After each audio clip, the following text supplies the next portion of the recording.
Hello, my name is Rob Taylor and I'm a junior at the University of Florida studying environmental engineering. I'm advised by Dr. David Kaplan. My research is focused on submerged aquatic vegetation, also known as SAV, and specifically measuring the motion of SAV through digital video analysis. SAV plays a critical role in its ecosystem and the geophysical cycles of the world: sediment transport, nutrient filtering. This research specifically is motivated by findings by Reaver et al., who showed that algal communities are controlled by flow in Florida Springs.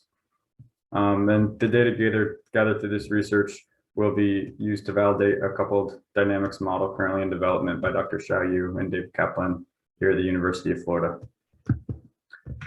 So the methodology kind of contains two major categories. The first is data collection in the field. The second, image processing and analysis. So in the field, we'll be setting up 3 cameras, gathering vegetation data and the vertical velocity profile.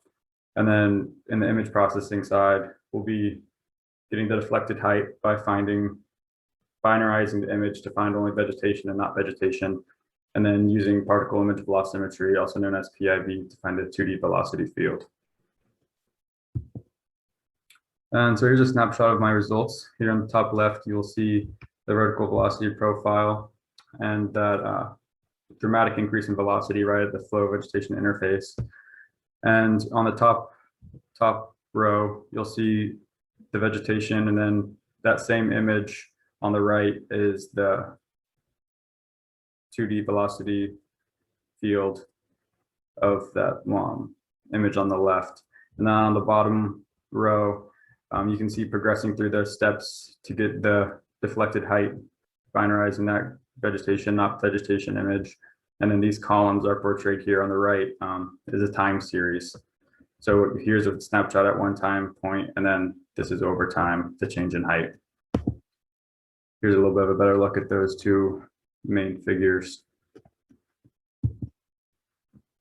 So overall, it looks like these methods can be used to measure the motion of the submerged aquatic vegetation. However, we would like to compare this with the high frequency acoustic Doppler velocimeter data that we did record.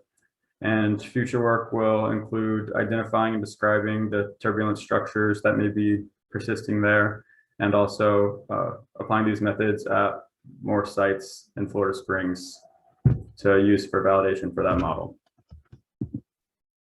And here are the works inspired and referenced in my work. Thank you for coming.